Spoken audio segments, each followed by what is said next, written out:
Good afternoon. This is All India Radio and I am Valsa Williams with the Midday News.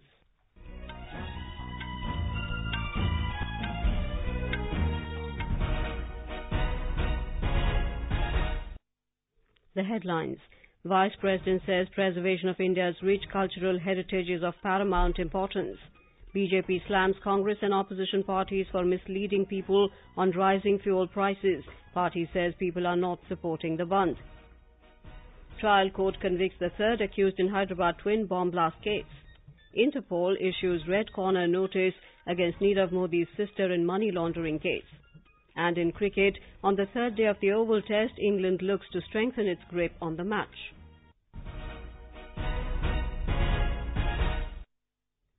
The BJP has questioned Congress President Rahul Gandhi for the violence that has taken place in various parts of the country, resulting in the death of a child due to the Bharat Bandh called by the Congress and several other parties. Addressing a press conference in New Delhi today, Union Minister Ravi Shankar Prasad said it is the essence of democracy that hospitals, ambulances and medicine shops are allowed to function without any hindrance. But with the death of a 2-year-old in Bihar today, an environment of fear is being created. He said people are suffering and facing hardships. Mr. Prasad said in democracy people have the right to protest, but without indulging in violence. The minister said buses are being targeted and medical stores are forced to be closed. He said people are not supporting the Bandh and opposition is unnerved. The BJP strongly believes that in spite of some momentary difficulty, the people are not supporting this Bandh. And that is unnerving the Congress party and the opposition. And the resort to violence is designed to overawe the people of India. Mr. Prasad said petrol and diesel prices are high due to crisis in the international market. Diesel petrol की कीमत का बढ़ना हमारे हाथ से बाहर है, क्योंकि ऑयल प्रोड्यूसिंग कम्युनिटी जो कंट्रीज हैं, उन्होंने अपने उत्पादन को सीमित कर रखा है। वेनेजुएला में राजनीतिक अस्थिरता है। ईरान के ऊपर अमेरिका के सैंक्शन का दबाव और प्रभाव है। Petroleum needs of the global world today is under severe restriction because of non-availability and limited supply. Mr. Prasad humbly requested former Prime Minister Dr. Manmohan Singh to debate with him on economic issues in Parliament. Trinamool Congress stayed away from the protests, saying that strikes like Bharat Bandh will be a waste of working hours. The party had asked its cadres and common people to keep shops and establishments functional today. The party, however, supported the issue of fuel price rise. BJD also refused to support the Bharat Bandh called by the Congress. The BJP has termed the Bharat Bandh call given by the Congress and several other parties as an attempt to spread rumour and confusion among the masses. Talking to AIR in New Delhi, Union Minister Mukhtar Abbas Naqvi took on the Congress, saying it has been a history sheeter on the issue of price rise whenever it was in power. He said the Congress is now shedding crocodile tears. Mr. Naqvi said the Congress is a cruise of corruption and whichever party joins it will sink with it. Modi ji को सरकार मिली है तो उस वक्त 11% महंगाई दर थी। मोदी जी ने अपने परिश्रम से, अपने परफॉर्मेंस से उस 11% को 4% के इर्द गिर्द खड़ा किया। हाँ, कुछ थोड़ी बहुत जो अंतर्राष्ट्रीय कारणों से पेट्रोल डीजल के दाम बढ़े हैं वो भी कम किए जाएंगे। अब जैसे कि कहते हैं कि जीएसटी हटाओ स्टेट से, तो क्यों नहीं कांग्रेस की जहाँ राज्य सरकारें हैं, जहाँ पे तथाकथित महागठबंधन की राज्य सरकारें हैं, वो शुभ काम करें। हमारे यहाँ तो शुरू हो गया काम, हमारे राज्य सरकारों ने कर दिया शुरू। The Congress and several parties have given a call for Bharat Bandh to protest the rise in the prices of petrol and diesel. AIR spoke to energy expert Mr. Narendra Taneja, who said that the rising fuel prices are due to international factors which are beyond the control of any government. When you look at the total consumption of oil in the country, we consume roughly 4.5 million barrels a day of oil in the country, which is more than the total production of Iran, which is one of the largest producers of oil in the world. And then the price of oil is decided by international factors, and we just have no option but to go in the global market and buy oil at whatever rate is available. These are the international factors which are beyond the control of any government, whether India or any other government in the world. Vice President M. Venkaiah Naidu has said that preservation of the great cultural heritage of India is of paramount importance. He was addressing the Indian diaspora at the Chicago Art Institute on Sunday evening. Mr. Naidu said Swami Vivekananda was among the pioneers who brought the rich philosophical and civilizational ethos of India to the Western world and beyond. He called on people to follow his ideals. The Vice President highlighted the growth story of the Indian economy and said that all the programs of the government are targeted towards the upliftment of the poor people. A report from our correspondent. Vice President M. Venkaiah Naidu addressed the Indian diaspora at the same auditorium of Chicago Art Institute where Swami Vivekananda had delivered his historic speech in 1893 to the Parliament of the World Religions. He appealed to American Indians to preserve their mother tongue and cultural values. He said that India is transforming following the bold decisions of the government. Indian economy has registered the highest growth in the world. Tax net increased due to implementation of GST and number of taxpayers also increased. Referring to the record number of Jan Dhan Bank accounts and money deposited in such accounts, Vice President said that all programs of the government are targeted towards the poor and marginal people. Yogesh Pandya, AR News, Chicago. In Uttar Pradesh, a team of doctors from the central government is visiting Bareilly district, where many people have died due to fever in flood-affected areas. The state government has already sent 3 teams of doctors and specialists to Badaयूं and Bareilly districts to check the spread of fever in the region. Our Lucknow correspondent has filed this report. Many villages, along with some other places in Tarai region, are witnessing a surge in the case of deaths caused by fever. Chief Medical Officer of Bareilly, Vineet Shukla, told AIR that team of doctors from central government is meeting the affected families and trying to ascertain the cause of the disease. Meanwhile, the 3 other teams sent by state government are holding camps in every block of both districts and speeding up coordination between state government and local administration. Sushil Chandra Tiwari, AIR News, Lucknow.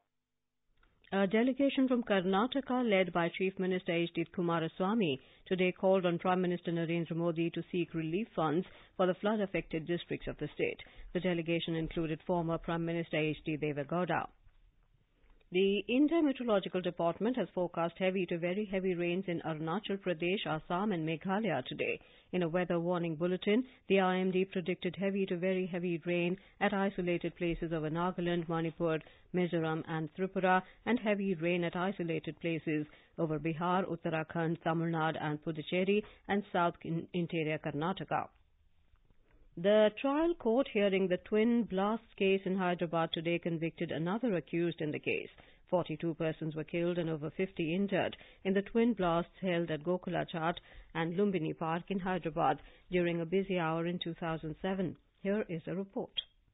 A week after the trial court convicted 2 accused in the Hyderabad twin blast case, the second Metropolitan Magistrate convicted 1 more Indian Mujahideen member for providing shelter to the convicts. With this, the total convicts in the twin blast case rose to 3. Second Metropolitan Judge Srinivas Rao has been holding special sittings at Chanchalguda Central Jail for the past 3-4 months to fasten the trial. The judge is to pronounce the quantum of punishment later during the day. Lakshmi, AIR News, Hyderabad.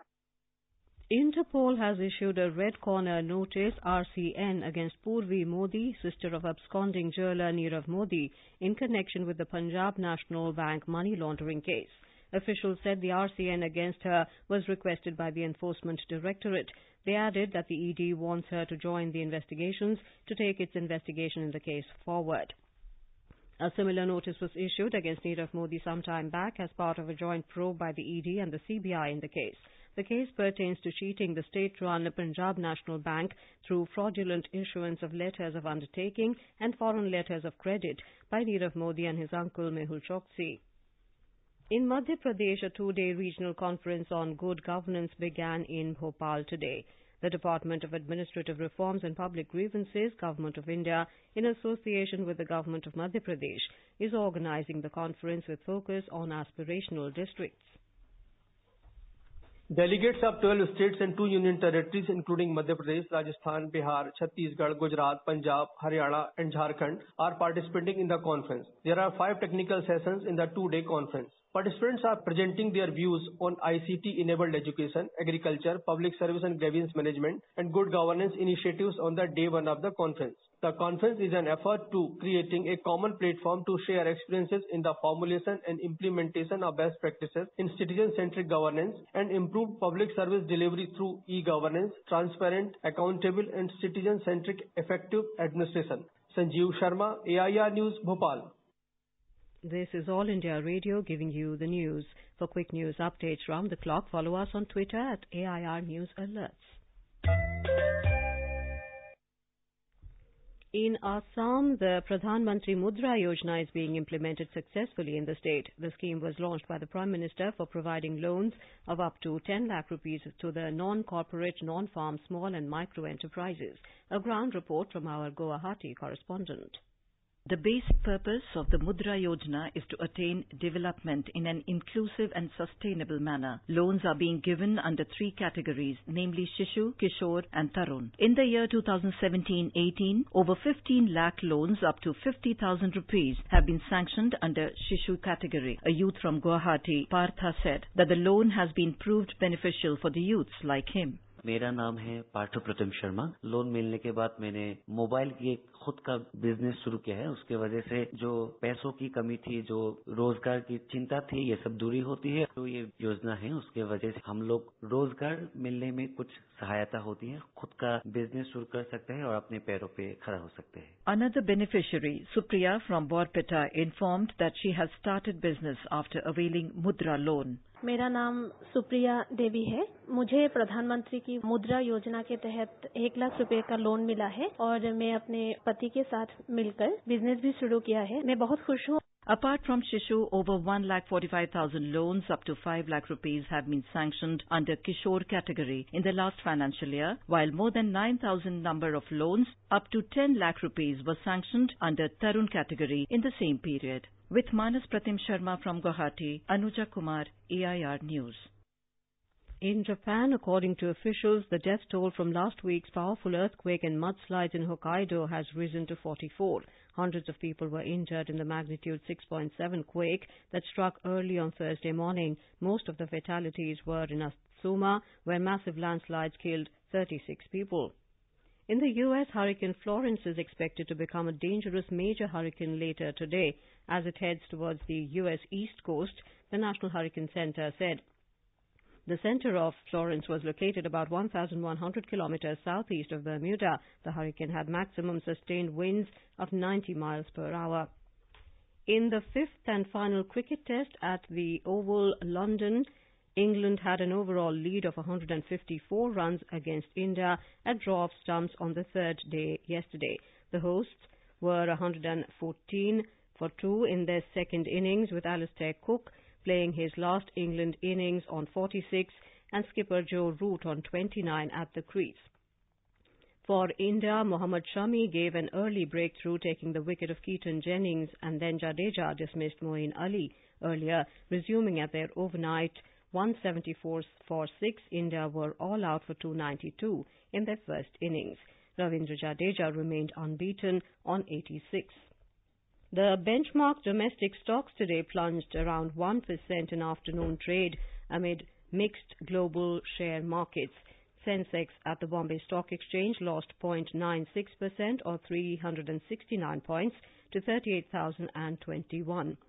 The Nifty at the National Stock Exchange was also down 1.04% or 118 points to trade below 11,500 mark at 11,471. At the foreign exchange market, the rupee in afternoon deals also tumbled 54 paise to a fresh low of 72 rupees and 28 paise against the US dollar. And now, before we end the bulletin, the headlines once again. BJP slams Congress and opposition parties for misleading people on rising fuel prices. Party says people are not supporting the Bandh. Vice President says preservation of India's rich cultural heritage is of paramount importance. Trial court convicts the third accused in Hyderabad twin bomb blast case. Interpol issues red corner notice against Nirav Modi's sister in money laundering case. And in cricket, on the fourth day of the Oval Test, England looks to strengthen its grip on the match. For details of these stories and more, log on to our website www.newsonair.nic.in. And with that, we end the midday news.